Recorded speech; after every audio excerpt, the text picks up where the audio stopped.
इकाई 4 संत काव्य धारा। प्रश्न नंबर 1, निर्गुण काव्य धारा और ज्ञान मार्गी का अर्थ स्पष्ट कीजिए।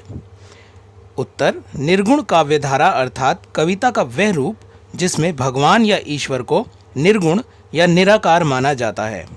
इस काव्य को लिखने वाले कवियों का ये मानना है कि ईश्वर का कोई रूप नहीं होता, वे हर जगह मौजूद है, वे कभी अवतार लेकर खुद सामने नहीं आता है। इस काव्य धारा को मानने वाले कवि निर्गुण संत कवि कहलाते हैं। निर्गुण काव्य धारा की दो शाखाएं हैं, ज्ञान मार्गी संत काव्य काव्य धारा और प्रेम मार्गी सूफी काव्य काव्य धारा। ज्ञान मार्गी काव्य धारा को संत काव्य भी कहा गया है। इसका अर्थ है संतों के द्वारा रचा गया काव्य। जिन भक्त कवियों ने ईश्वर के निर्गुण रूप को प्राप्त करने के लिए ज्ञान को साधन बनाया और लोगों को भी ज्ञान के द्वारा ईश्वर प्राप्ति का मार्ग दिखाया, उन्हें ज्ञान मार्गी कवि कहा गया है। प्रश्न नंबर 2, प्रमुख निर्गुण संत कवियों के बारे में बताइए। उत्तर, नामदेव। नामदेव संत काव्य की नींव डालने वाले कवियों में एक महत्वपूर्ण कवि कहलाते हैं। उनकी रचना मराठी भाषा में है, लेकिन हिंदी भाषा में भी उन्होंने कई रचनाएं लिखी।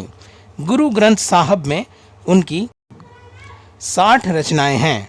शुरुआत में वे सगुण काव्य धारा के कवि थे, लेकिन नाथ परंपरा के गोरखनाथ के शिष्य ज्ञानदेव की प्रेरणा से वे बाद में निर्गुण पंथी कवि बन गए। रैदास रामानंद के शिष्य थे और नीची जाति से संबंध रखते थे। इसका उन्होंने कई स्थानों पर उल्लेख किया कि उनकी जाति चमार है।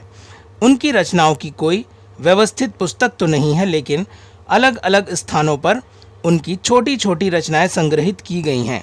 गुरु ग्रंथ साहिब में उनके लगभग 100 पद मिलते हैं। रैदास का कहना है कि मैं मन, कर्म और वाणी से प्रभु की शरण में चला गया हूँ। गुरु नानक का जन्म सन 1469 में लाहौर के पास तलवंडी नामक गांव में हुआ। वे खत्री परिवार से संबंध रखते थे। उनके पिता ने उन्हें अपने व्यवसाय में लगाने का प्रयत्न किया, लेकिन बचपन से ही उनकी रुचि ईश्वर और आध्यात्मिकता में थी। गुरु नानक का झुकाव एक ऐसी उपासना के प्रति था जिसे हिंदू और मुसलमान दोनों स्वीकार कर सके। उन्होंने दूर दूर तक यात्राएं की और निर्गुण उपासना का प्रचार किया। मलूक दास का जन्म इलाहाबाद के एक खत्री परिवार में हुआ। उन्होंने परमात्मा यानी ईश्वर को अपने मन में खोजने का उपदेश दिया। वे निर्गुण भक्त कवि थे। उनकी 2 प्रमुख पुस्तकें हैं, रत्न खान और ज्ञान बोध। उन्होंने हिंदू और मुसलमान दोनों को समान रूप से उपदेश दिए, इसलिए उनकी भाषा में अरबी और फारसी दोनों का प्रयोग है। प्रश्न नंबर 3, निर्गुण संत कवियों ने समाज सुधार में क्या योगदान दिया। प्रश्न नंबर 3, निर्गुण संत कवियों ने समाज सुधार में क्या योगदान दिया। उत्तर, निर्गुण संत कवि प्रत्येक मनुष्य को समान मानते थे और जाति या धर्म के आधार पर भेदभाव को स्वीकार नहीं करते थे। उनका मानना था हर व्यक्ति को ईश्वर की साधना का समान अधिकार है। वे किसी प्रकार के अहंकार को स्वीकार नहीं करते थे। भारतीय समाज उस समय विभिन्न जातियों में बटा हुआ था।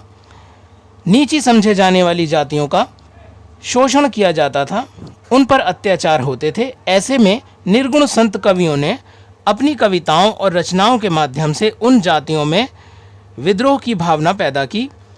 इसकी वजह से निम्न जातियों को समाज में अपना स्थान ऊपर करने का मौका मिला।